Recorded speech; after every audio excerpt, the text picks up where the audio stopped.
हाँ जी। तो आज हम बात कर रहे हैं पूर्णिमा व्रत के बारे में। पूर्णिमा का व्रत 27 को रखा जाएगा या 28 को। रक्षाबंधन 27 को मनाएं या 28 को। चंद्र ग्रहण का क्या नियम है और रक्षाबंधन पर भद्रा का साया है या नहीं, तो ये सारी बातें जानेंगे आज हम इसी वीडियो में। तो जय श्री कृष्णा, राधे राधे। तो मैं आपको बता दूं, तो जो बहनें सावन की पूर्णिमा का व्रत रखती हैं, तो सावन की पूर्णिमा का व्रत 27 तारीख को गुरुवार को रखा जाएगा। वैसे तो उदया तिथि से ही माना जाता है, लेकिन पूर्णिमा जो है हमें 28 तारीख को सुबह तक ही मिल रही है, कुछ घंटों के लिए। उसके बाद पूर्णिमा तिथि नहीं है। और जो पूर्णिमा का व्रत रखते हैं, पूर्णिमा व्रत में चांद को देखने के बाद ही व्रत खोला जाता है। तो जो बहनें सावन की पूर्णिमा का व्रत रख रही हैं, उनको 27 तारीख को ही व्रत रखना चाहिए। उस दिन आप सत्यनारायण की कथा कर सकते हैं, लेकिन सत्यनारायण की कथा आप 27 को भी कर सकते हैं, 28 को भी कर सकते हैं। लेकिन जो व्रत खोला जाता है वो रात्रि में चांद को देखने के बाद ही खोला जाता है, जो कि पूर्णिमा तिथि हमें 27 को ही मिल रही है। 28 तारीख को सुबह सुबह तक ये पूर्णिमा तिथि के बाद पड़वा लग जाएगी। तो मैं आपको बता देती हूँ, 27 को पूर्णिमा जो है सुबह 9:10 से शुरू होकर 28 तारीख को 9:48 तक है सुबह। तो जिनको भी व्रत रखना है सावन की पूर्णिमा का, तो वो 27 को ही रखेंगे, गुरुवार के दिन। जैसे कि हम एकादशी रखते हैं, तो उसमें क्या करते हैं, जो द्वादशी युक्त एकादशी होती है उसको रखना ज़्यादा महत्वपूर्ण माना जाता है। ऐसे ही पूर्णिमा में चतुर्दशी युक्त पूर्णिमा को रखना ज़्यादा फलदायी माना जाता है। तो इस दिन अपने घर में खीर बनाना काफ़ी शुभ होता है, अच्छा माना जाता है। पूर्णिमा पर खीर अवश्य बनानी चाहिए। भगवान लक्ष्मी नारायण को खीर का भोग लगाना चाहिए।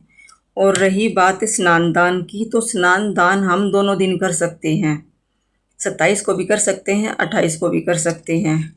और उसके साथ ही चंद्र ग्रहण का समय है 28 तारीख को सुबह के समय 8:04 से लेकर 11:22 तक है, सुबह के ही। और ये ग्रहण भारत में मान्य नहीं है, क्योंकि यहाँ पर सुबह का समय है, तो सुबह के समय तो चंद्रमा दिखेगा नहीं, तो हम अच्छे से अपने सारे काम कर सकते हैं। तो हमारे में यहाँ पे कोई सूतक वगैरह मान्य नहीं होगा, क्योंकि लेकिन चंद्रमा और सूर्य तो सृष्टि में एक ही है ना, तो इसलिए चंद्र ग्रहण के जो दान किए जाते हैं, तो वो हमें अवश्य करने चाहिए।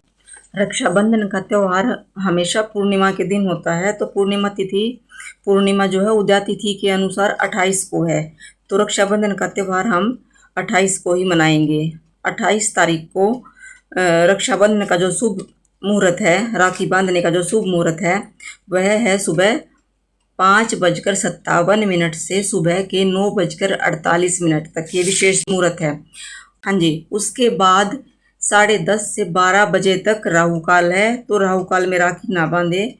उसके बाद आप कभी भी बांध सकते हैं। भद्रा का कोई भी साया इस दिन नहीं है। जिस भी देवता को हम अपना इष्ट मानते हैं, उसको राखी बांधनी चाहिए। जैसे कि बहुत सारी बहनें हैं, गणपति जी महाराज को अपना भाई मानती हैं, बहुत सारे हैं लड्डू गोपाल को भी भाई मानते हैं, बहुत सारे ऐसे हैं कि जो हनुमान जी को भी अपना भाई मानते हैं। तो सबसे पहले उन्हें राखी बांधनी चाहिए। और बहुत से ऐसे हैं जो कि शिव को पिता स्वरूप में मानते हैं, तो उन्हें सबसे पहले राखी बांधनी चाहिए। तो जैसे हमारे पूजनीय वृक्ष हैं, तो हमने उनको भी राखी बांधनी चाहिए पहले। बरगद है, पीपल है, तुलसी है, इन वृक्षों को, और शमी का पेड़ हुआ, तो इनको हमें पहले राखी बांधनी चाहिए। उनकी 5 या 7 बार परिक्रमा करनी चाहिए। उसके बाद अपने भाई को राखी बांधनी चाहिए, और भाई का मुख पूर्व दिशा की तरफ होना चाहिए।